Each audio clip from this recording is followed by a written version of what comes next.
All right, good morning, everyone. Thank you for joining us. I hope you and your family are safe and well, and I hope you're as excited as I am that we all get to stop wearing masks.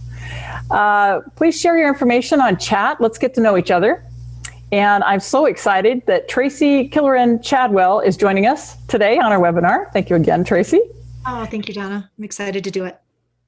Fantastic. All right, we're in webinar format so that we can tape the program, and we've had up to 1,000 people watch afterwards. So people tend to watch these programs when it's convenient for them. Yeah, it's awesome. Okay, we're going to provide a chance for everyone to get to know each other every fourth Friday of the month. So the next one is on May 28th, I think, and we'll go ahead and let you guys network with each other, get to know each other. It's a lot of fun, and it really creates a lot of opportunities. So bring a friend with you, please. Quickly, Purse Power is working to help women use their massive purchasing power to drive positive change. We believe that if women who make 80% of all purchasing decisions would choose to buy from the companies that actively promote women, and we could create a funding stream in the process, we could shatter glass ceilings and change lives. So that's what we're trying to do with Purse Power. The purpose of the calls, they started when coronavirus hit, and we've tried to connect female business owners and leaders with each other across the US. And we're trying to connect you with national leaders, like we've got Tracy today, to just help you get through this difficult time. I want to shout out to our special guests, any board members or investors that are online. Thank you so much for being here. All right, so I'm going to tell you a little bit about Tracy, and I want to tell you a little bit about a sponsor. We do have a sponsor today. Please share your comments via chat, and then ask your questions by clicking on the questions link, and we'll get to those midway through the broadcast. Quickly, Susan Chairs is our sponsor today with Chairs & Associates, and she's a Washington, D.C. based attorney who specializes in intellectual property and business transactions. She's an amazing woman, and Purse Power is one of her happy customers. She was with us from the beginning. She's trademarked our logo, our name, and our Let's Share the Journey program. Susan's specialties are copyright and trademark law, internet law, and preparation of license agreements. She also does a lot of international trademark registration work and advises and consults on copyright protection. She's actually had to help us protect our copyright a couple of times and trademark.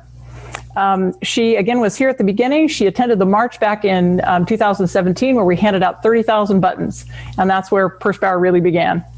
Okay, so let me go ahead and introduce Tracy. Tracy is a founding partner of 1843 Capital, and I want to know why you picked 1843. I want to know about the name. It's a venture capital fund focused on early stage technology companies, and she was referred to us by Lou Kerr. One of her investments, Beautycounter, sold for $1 billion. That's amazing. We want to hear about that too. Amazing. In 2019, Tracy was named as Entrepreneur Magazine's one of the 100 most powerful women. She is a leader and a sought-after speaker within the community of women founders, innovators, and entrepreneurs, and she has given testimony before a U.S. Senate committee. Mm-hmm. She has also been a speaker for the Nantucket Project, MIT, and TEDx New York. Formerly, she was a partner at Baker Capital, a $1 billion growth capital fund, and a VP at Robertson Stephens. She is also currently on the advisory board for Millennium Technology Ventures, New Horizons Fund, an advisor to Recuro Health, an advisor to UBS Project, I'm hoping I'm saying this right, Entrepreneur, and a member of the SuperConnector Board for Aging, which I also want to learn more about. Okay. What a mouthful, right? So there you go. I know you got a lot of credentials behind your name. All right. To start, we want to get to know you. Please give us your backstory, okay? And tell us how you got here in your life and career. Yeah, well, it's really interesting. I always say to people, don't worry if your career is not going up and to the right. And I used to say that it was sort of a zigzag. And now as I'm getting, I'm in my 50s and I'm starting to realize it's not a zigzag. It's actually a spiral staircase, because what we're doing is we may be going in different directions, but we're also continuing to go up, and we're building on the things the experiences that we had in the past. I started out as a lawyer and never thought that I would be in finance. I really didn't know anything about it. My dad was a lawyer, and my mom said to me, if you can believe this, hold your breath. Tracy, you need a law degree to do something to fall back on if something happens to your husband. So that's My mom said something similar, just FYI. yeah, Okay. it's really funny. I mean, we think we're living in such an enlightened age, but not so long ago, that was sort of the best advice that my mom could give to me. And no fault of hers. That's what she came out of. So I did go to law school, and I practiced law for about 30 seconds, and decided I absolutely hated it. I loved the school, but hated the practice. It was very, very negative. So I was working for a merchant banking firm at the time that was doing cross-border transactions, because I had worked for a law firm in Tokyo and spoke Japanese. So we were doing cross-border work between the US and China and Japan. Wow. And I kept saying, I really want to work on the financial models. I really want to work on the business side. This is really exciting to me. Just doing the documentation is not exciting. And they let me do it. And so I sort of switched to the financial side and never looked back. And I built through the different skill sets. And there's a great book called Range. I think it's by a man named Jeffrey Epstein, that talks about how if you have a diversity of experiences and thought, it's then easier to build things. And that's what I did. I went out and got both legal experience and financial experience, both on the banking side, but then also I was being the partner of Baker Capital. I had the investment skills as well, so that when it came time for me to build my fund, I had all those skill sets and could bring them together. I've been inside a fund. I've been inside an investment bank. I knew how all of these pieces worked. So the only thing I haven't done really yet is be an operator of a company until now. It's funny, the Entrepreneur magazine, when they reached out and said, oh, we'd love to have you included in this list, I was like, well, I'm not an entrepreneur. And then I was like, oh yeah, that's right, I did. I started my fund. so now's the time for the operating experience. So. Oh, that is really exciting. And it's so needed right now for women. I mean, this is the time, I think. I agree. Okay, you've done some really inspiring things that have gained you all kinds of recognition. What have been some of your most important achievements as you look back over your career? I think, well, first and foremost, right now, I'm incredibly excited about the exit in Beautycounter. I mean, we see a lot of these, Aileen Lee from Cowboy Ventures, who's a unbelievable woman VC as well. She coined the phrase unicorns, and we are seeing all these unicorns, but let me tell you, anybody can invest in a unicorn. So anybody can put capital into a company that is valued at $1 billion. And guess what, as we've seen with the NASDAQ this week, a lot of those valuations fall. So what a company calls its valuation is completely different from where it exits. And to exit at $1 billion valuation is I'm just gushing, because it's big news. I realized over 20 times my initial investment, which is fantastic. So that's a real achievement in my business, to be one of those few people that can say that they actually backed not $1 billion company, but $1 billion exit is a big wow. deal. So congratulations. Yeah, I absolutely feel great about that. I also think I feel really good about starting the firm. It took a lot of courage and a lot of energy and a lot of capital. And, there aren't that many women who've started venture capital firms. I don't know if we have the exact statistics on it, but I think it's under 100. And we have, in terms of check writers for venture capital, there are only 14% now. And that number has grown hugely because a lot of people are starting to hire women in traditional venture firms. But being able to be there for women, not only, I only write checks for 1% of what I see or less.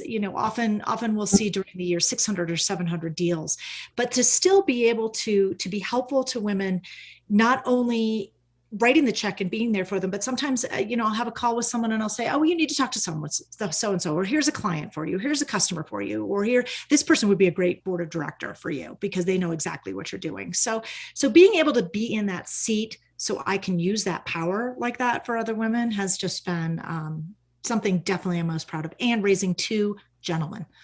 I have 2 boys. Good job. And raising 2 gentlemen that respect women, I think, is quite an accomplishment as well. It sure is. Well, and the other thing about, I don't know what percentage of the funds go towards, from VCs, go towards female-owned businesses. I know it's very small. I don't know if it's improving. It bounces around 2% women founders, which is crazy. Even though women are over 20% of the companies. So, we always give an extra, we're not a female focused fund, but we do give an extra look to any unrepresented founder. We make sure we go through their data room, through their deck, and make sure that we fully understand what their opportunity is before we make a decision. Where sometimes with all the other ones, we just sort of, we can let sometimes things slip through. So sure. not the underrepresented founders. This is a little off script, but 70%, apparently women are going to be 70% of the investors or own 70% of the wealth for the next 2 generations. I mean, how's that going to change things, right? Or how should it change things? Yeah. The other thing I heard is that we had a tipping point about a year ago, which is where women now control $14.2 trillion of wealth and men are controlling 14 trillion.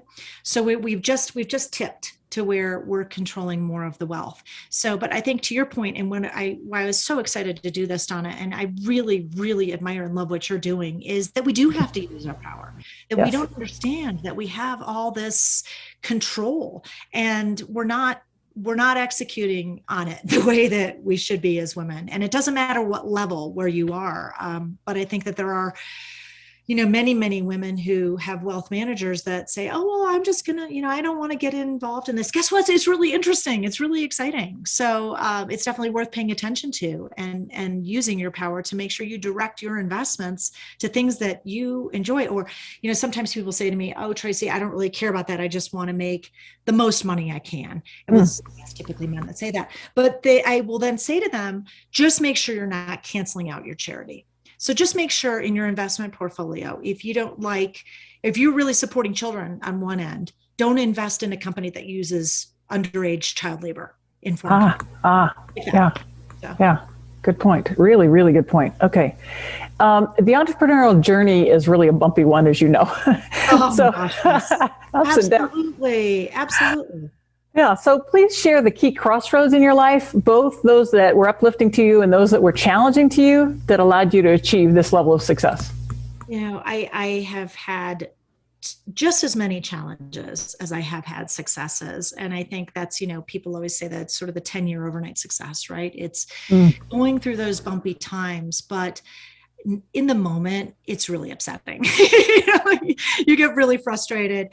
And, I struggled with some of the bosses that I had, and I struggled to raise capital for my fund. It took me, over a year and a half to get the investors into my first fund. I've struggled with employees. It's been really tough. And in that moment, I especially for like 1 or 2 days. And sometimes my husband will say to me, why can't you get over that? I'm like, I just need 2 days. Just let me take 2 days to get But then you really say, where are the lessons? Because I do feel like there is something bigger out there for us, and we do have a purpose, and maybe we were headed in the wrong direction, and we went the way that we weren't supposed to go. And so the universe or God or wherever you are in that is pushing you to a different direction and try to really take those lessons. I always say, never waste a struggle like that. There's always opportunity in it. And there is always something good that's going to come out on the other side. So listen, if I had been able to be a successful attorney, which when I came out of law school was a really, really tough time, I think I sent out, I can't remember, hundreds of resumes, and I got just a couple of interviews and didn't get into there was one law firm in particular I really wanted to join in Chicago. If I had done that, I wouldn't be in the place I am today. So I'm really, really grateful for all those recruiters and law firms in Chicago who said, nope, we don't think Tracy's right. Wow. That's a great way to look at it. Really, very helpful. Okay. All right. I know you're a huge advocate for women in business. Yes. What is your vision for our collective future as women? And I'd be interested in how you think how we're going to get from here to there. Yeah, I know. It's really true. I think, what did Ruth Bader Ginsburg say, that it's not that she hated men, she just wants them to take their foot off their necks or something like that. There's a great quote that she had. And it's really true. It's that we just want to all be respectful of one another. And we want to get to this place where we have choice. And you're a mom, I'm a mom. I fully respect anyone who takes the choice of that they're wanting to be a mom and raise children and take time off. I want women to have the flexibility that, hey, maybe they want to take some time with their kids and then maybe they want to go back, and that is okay. You know, it just really seemed that in the last year, with one of the blessings of COVID is that all of a sudden staying home with your children and still working is okay. And so to have, you know, all these in-betweens, and to have, you know, if you want to be the extreme and, you know, you feel like your purpose and your destiny in life is to go and run for president of the United States, which I think is fabulous. I want you to do that. If you want to just do something that doesn't take as much exertion, that's fine too. It's all about choices for women, and it's all about being respected, and it's all about being paid for the work that we're doing, right? Oh yeah, absolutely. Absolutely. You know what we forgot to talk about? That as women, right? Right. Well, and that's the other thing I always say about purse power is no matter how much we make relative to men, we spend the money. We have control. We don't have to fight for a seat at the table. We own the table. You're absolutely right. And we need to understand that, right? So, which is why your work is so valuable. Yeah. Oh, thank you. Well, I want you to talk about the impetus behind you going on this journey. You told me about Dove. Oh my goodness. Yeah. So I had choices. I was lucky. I was working and 9/11 came, and I was supposed to speak at Windows on the World at 8:30 in the morning on 9/11. And I was 9 months pregnant with my first son. And fortunately, something was with me and said, Tracy, don't do that. Don't go there. And so I called and I canceled the speaking appointment. And they called me back and they said, you know, Tracy, we really need a woman VC on this panel. We really need you to come and speak.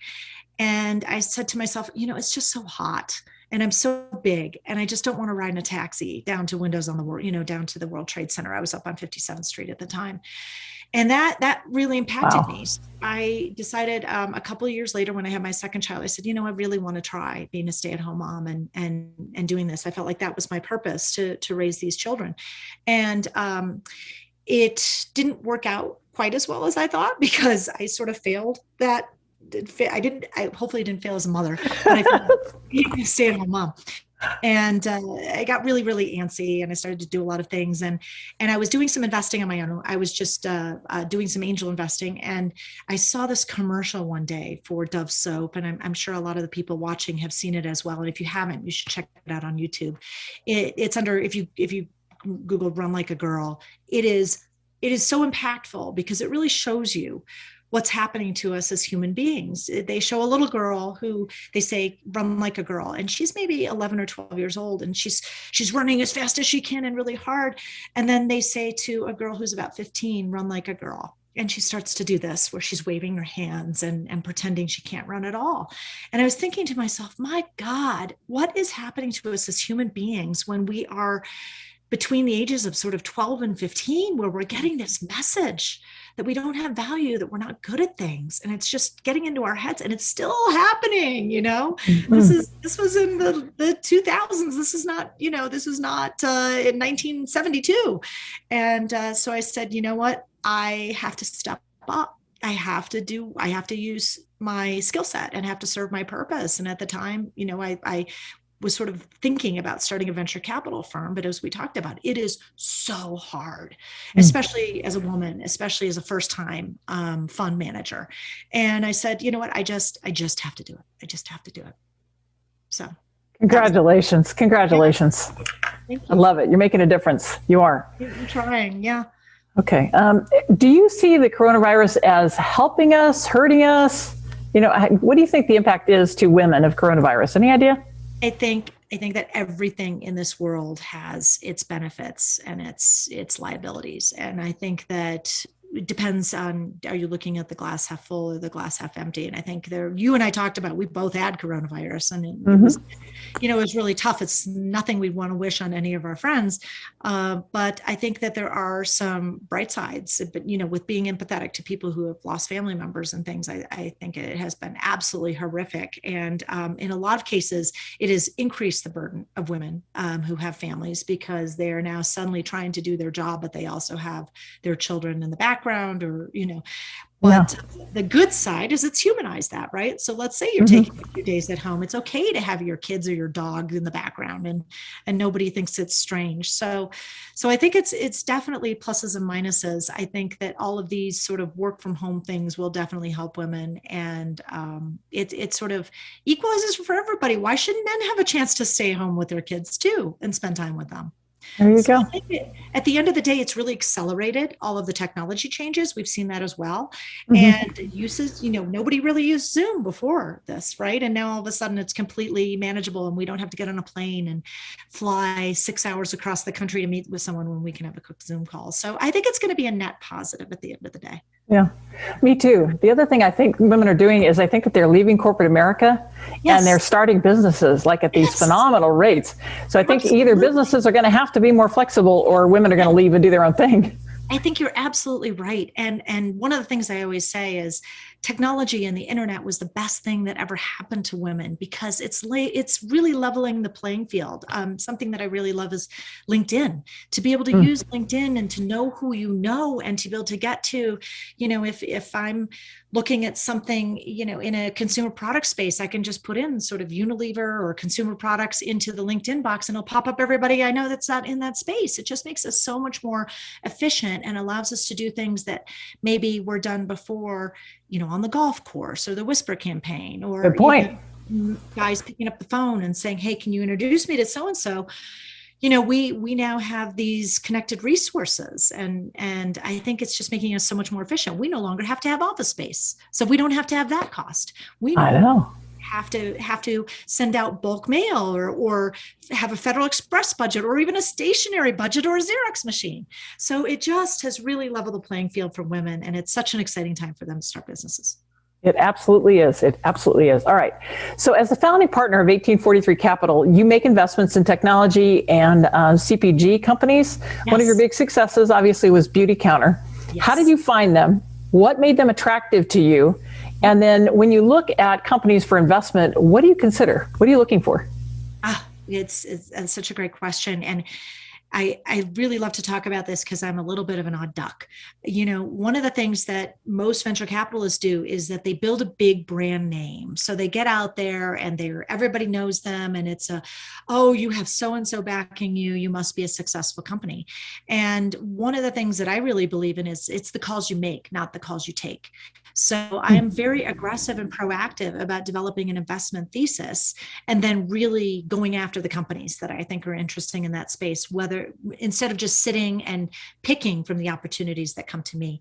And so, Beautycounter obviously is a huge, huge success in my portfolio, but not the only one. And the way that I met them was a big one. Different. It was completely different than a traditional way that, people send you a deck and things like that. Greg was doing her launch party in Greenwich, Connecticut. And a friend of mine said to me, Tracy, you really like things that are non-toxic and you're into this stuff. Why don't you come to this launch party with me? And they were recruiting sellers. They were recruiting consultants at the time.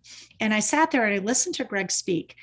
And I said, I have no interest in being a consultant for this, obviously. But what I really, really find fascinating is her product and her unique distribution model. And so I went up to her afterwards, introduced myself, said, hey, I love what you're doing. I used to be in VC, now I'm just starting, I'm investing on my own account. I would love to talk to you and love to maybe participate. And she said, I'll send you the deck. And so that's how that started. And there were a couple of things I really loved about it. First and foremost, because I'm, for now, absolutely, now if I was a fiduciary myself, now I'm a fiduciary for others, does this make financial sense? And absolutely, her opportunity had great margins and a potential for great returns. And I'd seen other companies do similar things in a similar space that were really, really successful, but her product was even better. And her distribution model was going back to that old Avon model of social selling. And I thought, this is so great because it works financially. This is so great because it's taking toxins out of people's body lotions that they're using on their largest organ, which is their skin. This is so great because it's providing women with purse money. Let's say if they didn't necessarily want to go back to work, they could become a Beautycounter consultant to make $15,000 or $20,000 a year while still having the flexibility of staying home with their children.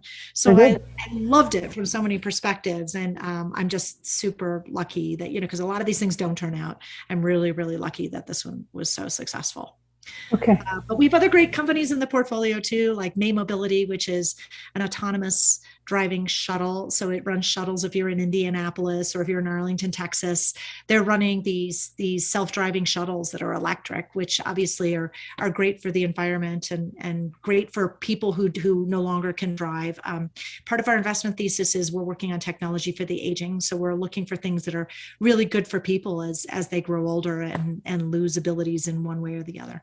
So well, that's going to be huge. And you called it Silver Tech, I think, didn't you?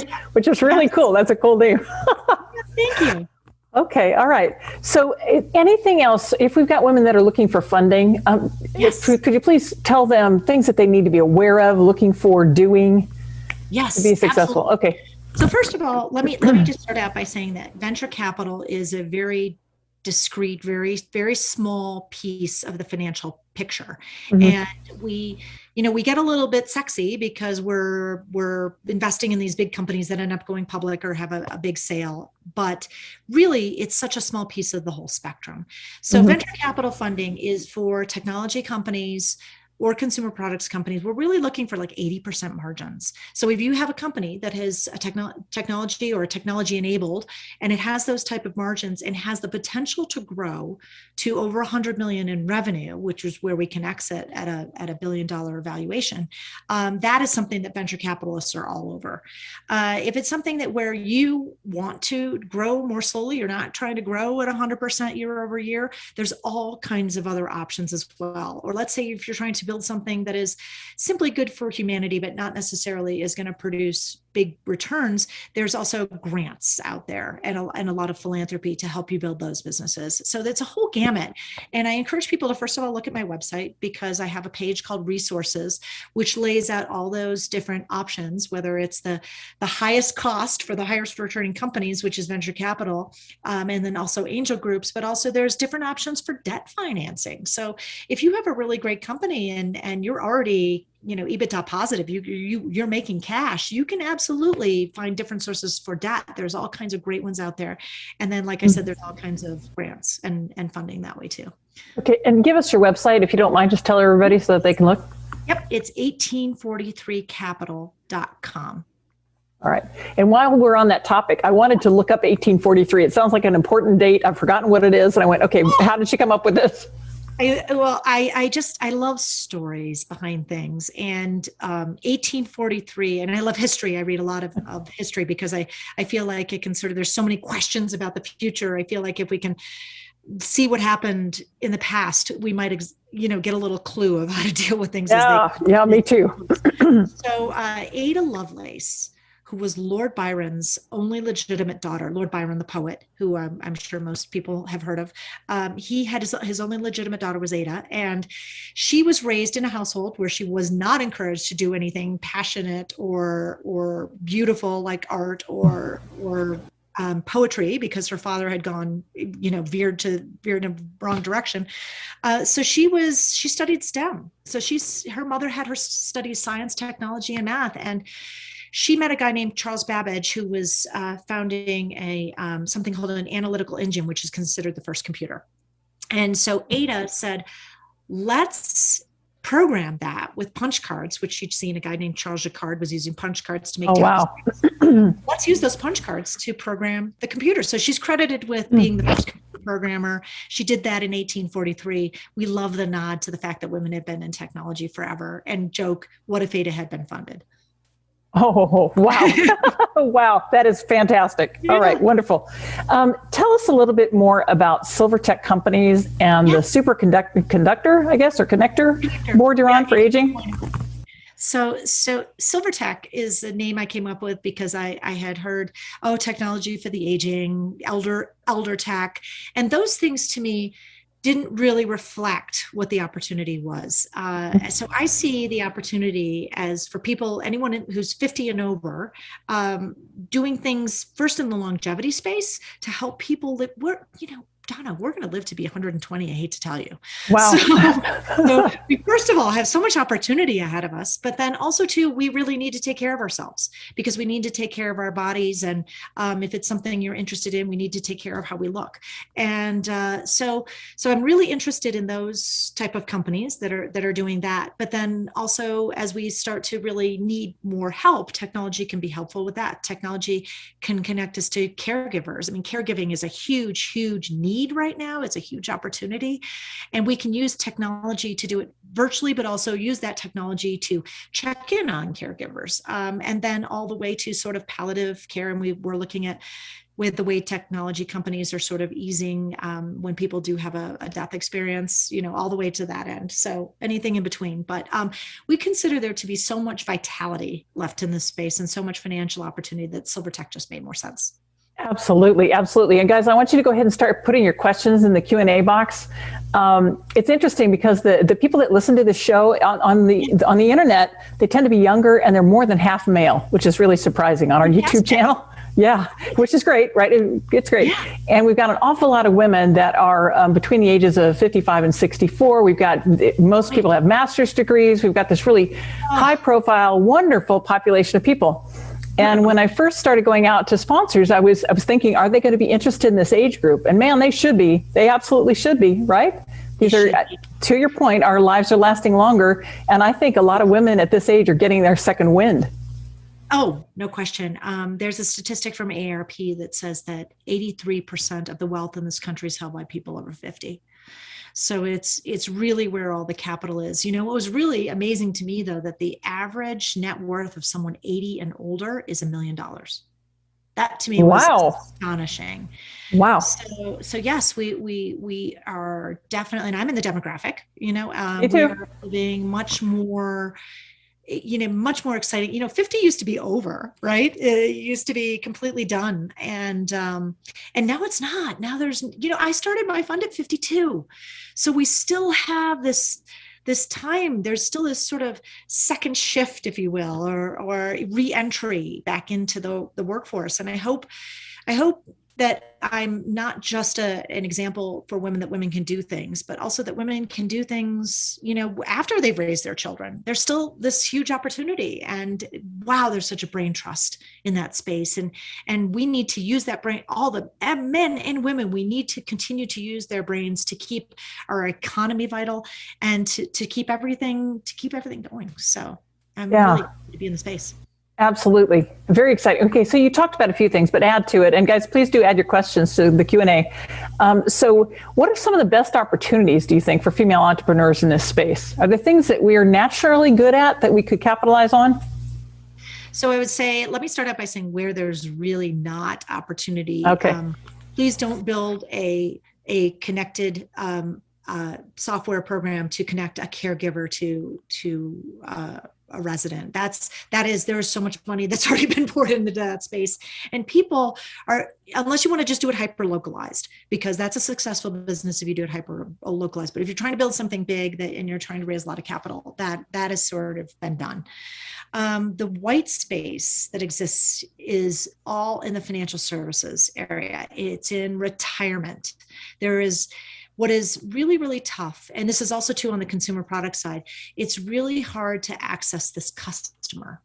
So if you can build something where you can, in a cost-effective way, access people that are in this demographic, that is what's really exciting. And nobody has been able to really do it effectively. There's a great book by Joe Coughlin called The Longevity Economy, which is really interesting and also super entertaining. It's almost like a fiction book in the way that it's so easy to read. And he talks about how the marketing to this demographic has been so poor that nobody wants to. It's the same thing too. He also talks about women and how they try to market these pink cars to women, and women don't want a pink car. Give us a break. Yeah. It's subtle in the marketing. So if someone can crack how to get people to take care of their finances and take care of retirement, that's huge. No one's been able to do it. And also too, if someone can crack accessing the 50 plus customer, accessing this demographic most efficiently through through using technology and the internet. That's where the highest margins are. But we've seen right now it's the AARP magazine, it's it's newspapers, it's still infomercials. So if someone can get those costs down and come to that, that's exciting. That's where the opportunity is. Interesting. Yeah. Well, the other thing I heard is that apparently only 3% of advertising directors nationally are women. No wonder why advertising doesn't work for women, doesn't work for people in this age group. I'd imagine they don't have very many women in that age group in particular, right? Not at all. If they're really smart, they're going to start hiring some women in their 50s and 60s and 70s, because that's really where, to your point, that's where the purchasing power is. Absolutely. All right.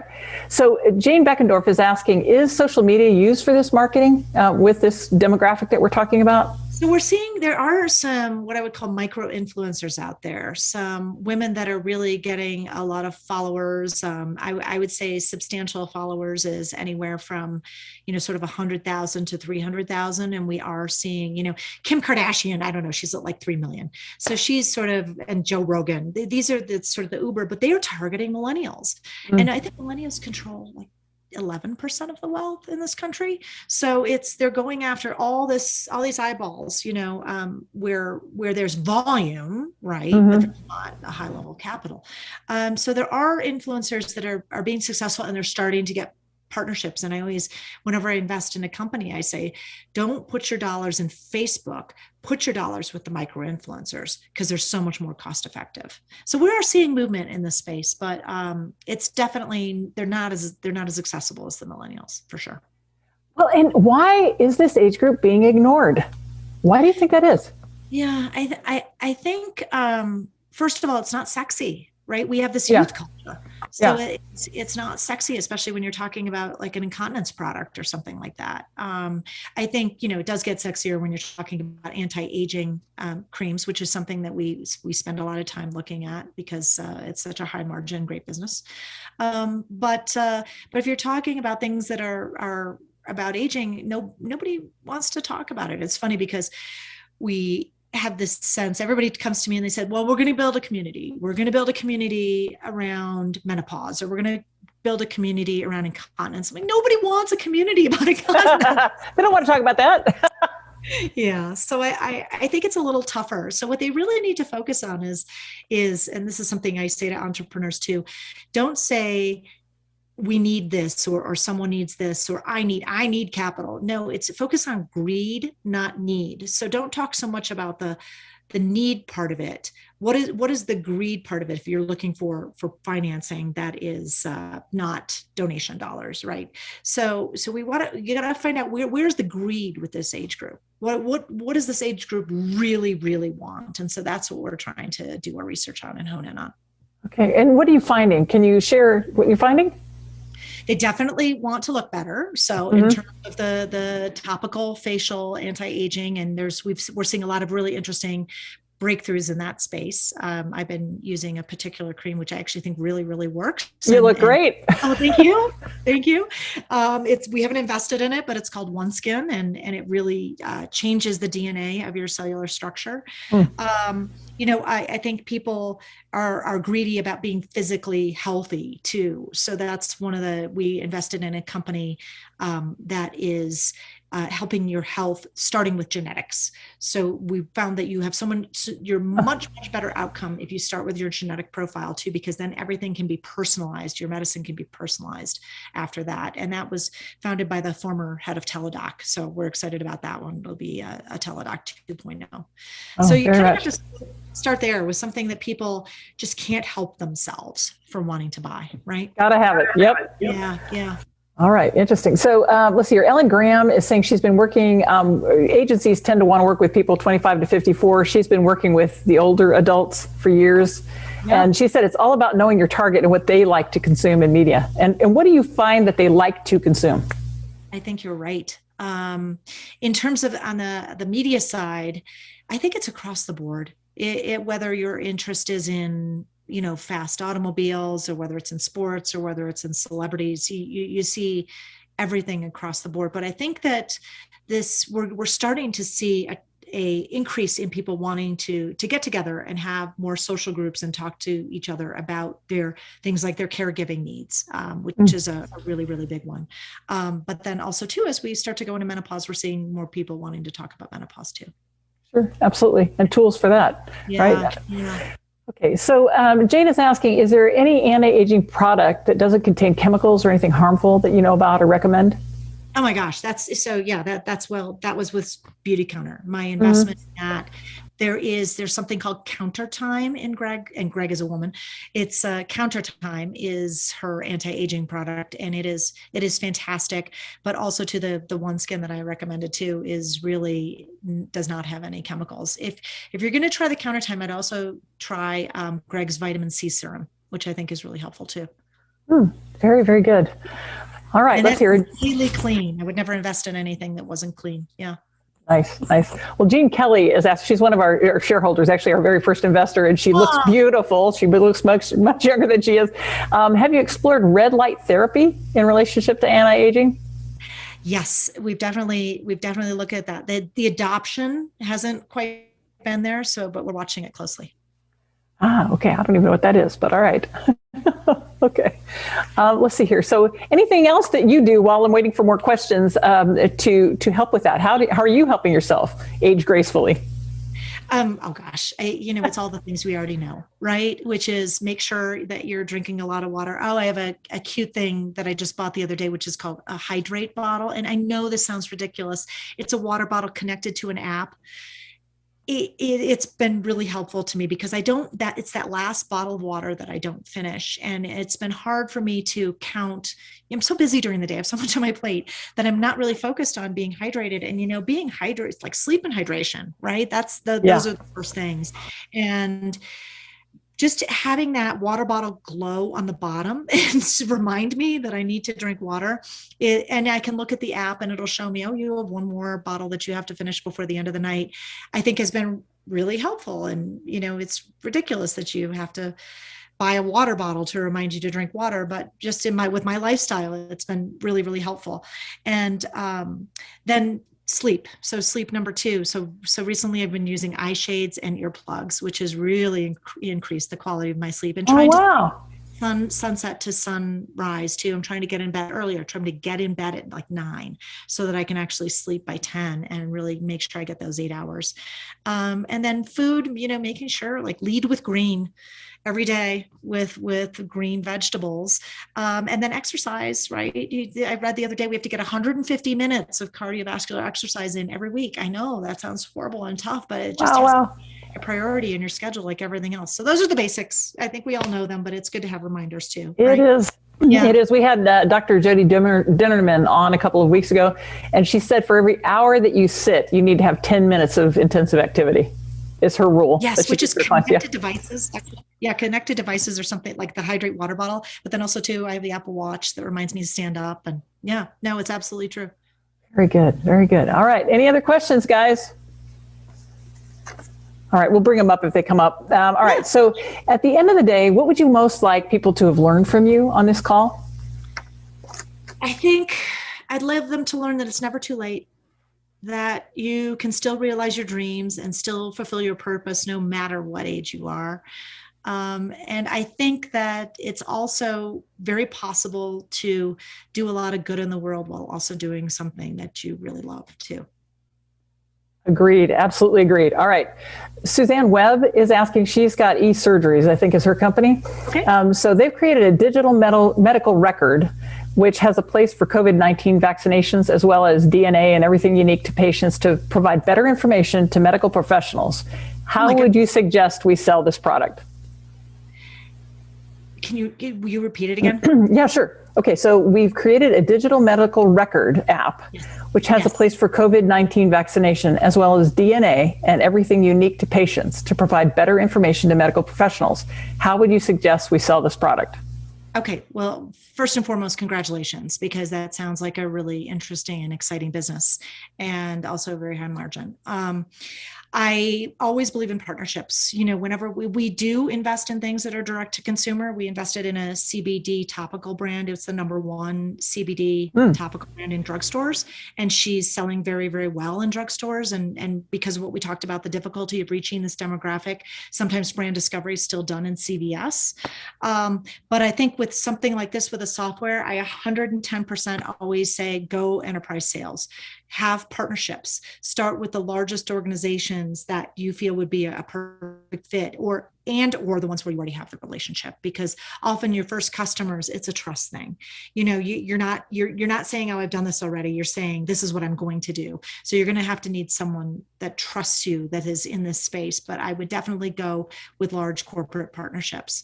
And once you start to establish a few customers in your space that are using the product, then you can go have partnerships with distributors. So there'll be other companies that aggregate software like yours that sell it into large organizations. Okay. And let's go through the partnership idea. So how would you identify partnerships? How do you reach out to those people? What's the bit? This is not, I wish I could give you some names of some people in this space, but that's not a space that I'm incredibly familiar with. So, but there are, I would start asking in your community, obviously, who are the software aggregators in this space that sell bundled software solutions to large and medium-sized companies. And I'm asking also more generically for companies that are looking for partnerships, just the best way to approach that. I mean, you and I both have good sized networks, and I go out to people I know and who they know and things like that. But any other suggestions for people that don't have that kind of network?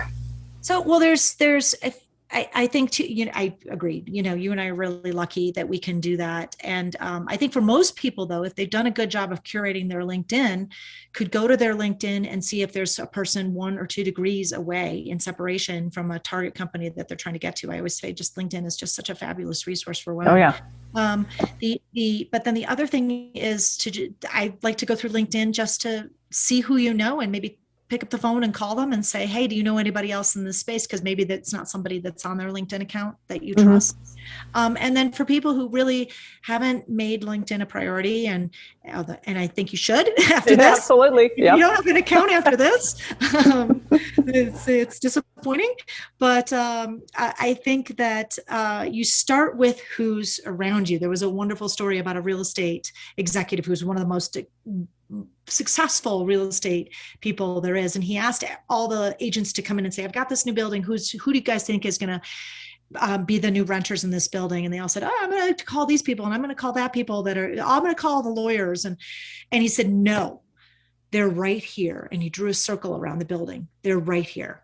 And that's what we forget too, is that it's right next to you. So reach out to the friends and contacts and neighbors that you have that are right next to you, because then they can help you build to the next level. Great point. And you never know who they know, right? You never know who they know until you ask. And you have to ask. You have to get out there. I'm very fortunate to know. I don't know if you guys know the Gabelli Funds, Mario Gabelli. He's a great friend, and he always says, Mario's 11th commandment: you don't ask, you don't get. And it's really true.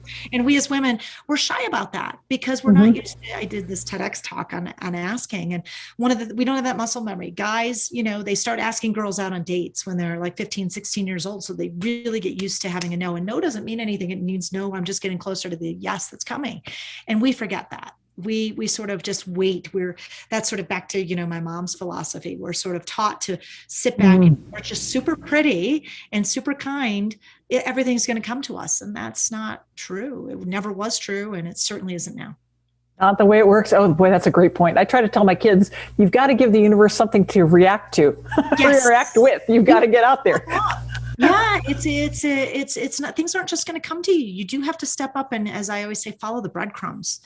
If something happens in your inbox, or you happen to be sitting next to someone and they're in your business, oh my gosh, have a conversation with them. I always used to say the first class seats in the airlines were some of the best money ever spent.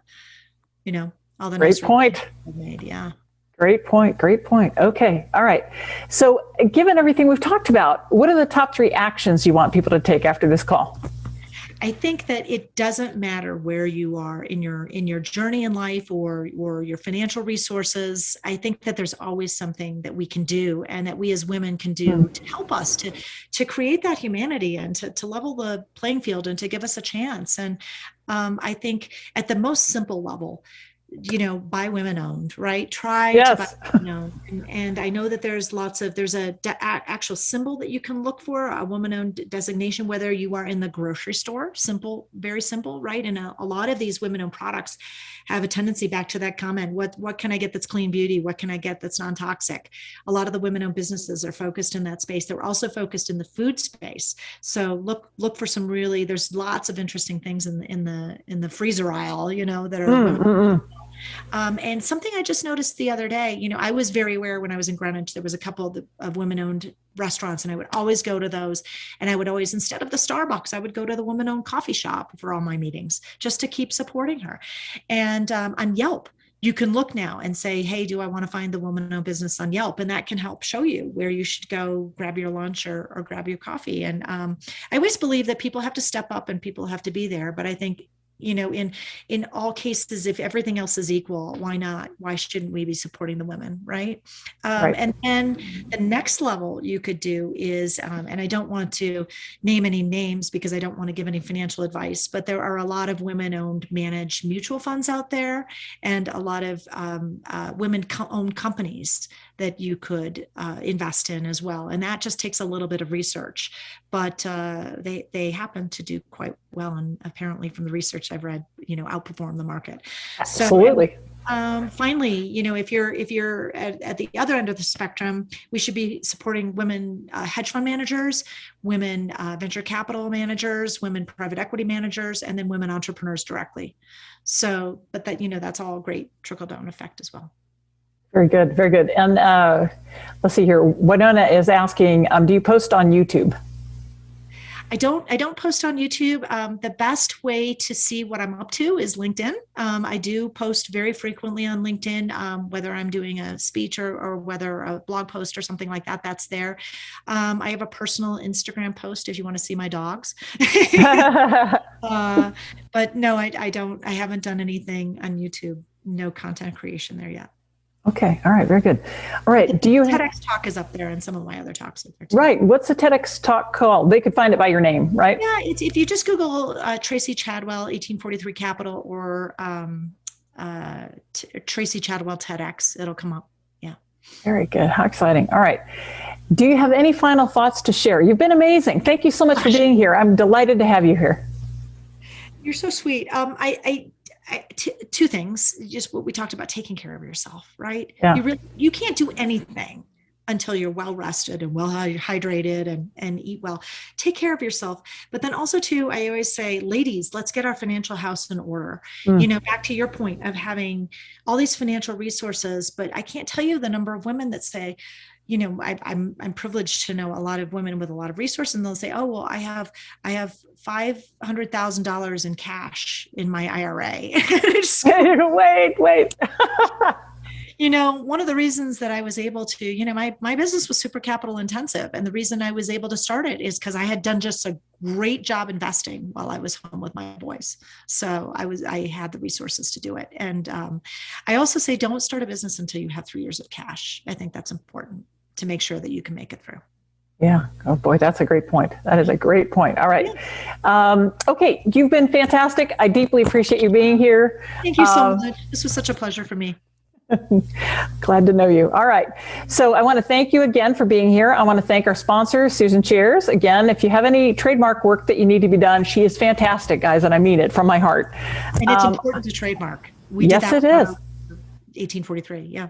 Good, because people will try to use your stuff. We had somebody try to use our name for this kind of event, and we were able to stop them. Yeah. But then also, too, you don't want anyone sending you a cease and desist letter either, right? Yeah. Absolutely. Absolutely. All right. Let's see here. So I just want to let you know who's coming up. We've got on May 18th, we've got the business class beginning. So we've got a nighttime class once a month. If you're interested, we've got a cohort of people going through it. Elena Zucker and Lydia Mitchell-Blackwell are putting that on, and that's fantastic. If you want to know more about that, just let me know. On the 21st, we've got Lynn Harden and Mary Rounds with Legal Shield, and we're going to be talking about the legal implications of having a business, small business, and how to support that. On May 28th, we've got our networking session. And then on June 4th, I've got Susan Webb. She's the CEO of eSurgeries. I just told you about her a minute ago. She's going to be a guest coming up. And then our former mayor is going to be on the program on June 12th. Please sign up for a directory listing. Again, I don't know that you knew this, Tracy, but we got a national directory of 750,000 women-owned and women-led businesses. And we're literally trying to get women to buy from women-owned and women-led companies. Great. We've created a Google Chrome extension with Carnegie Mellon that you could put on your Google Chrome browser. And as you're searching, it will put our logo next to the businesses that are women-owned or women-led, the businesses in our directory. Yeah. Fantastic. So we also have some apps. So we want people to sign up. If you've got a business that is a female CEO or president, or it's half owned by women, or you have at least 20% women on the board, and I get that it's got to be higher than that, but you can have a free listing on our site, and we'd love for you to do that. In addition, we're trying to add more value to you as our customers. So we've got some ability to do, digital marketing services. We partnered with an organization, and there's a snapshot report that you can get for free if you go to our website and it's in the upper left-hand corner, sign up for it, and it will give you a report card of how you look in cyberspace everywhere. And this is really useful to know how things are going, what your competitors are doing, whether it's working, not working. So please take advantage of that. Let's see here. We're looking for sponsors for this program, again, to keep the lights on. So if you know of anyone who'd be interested, please let me know. Download the extension, like and share our social media pages, and please let your friends know about this broadcast. We do it every Friday at 10 Central, and we have fantastic guests like Tracy on. Great. This is amazing. Thank you. Thank you so much for being here. I really appreciate it, and I will get you in touch with the people we talked about. So. All right, everybody. I hope you have a great weekend, and I hope I see you next Friday. Remember, please, purse power. We have it. Let's use it. Thank you. All righty. Take care.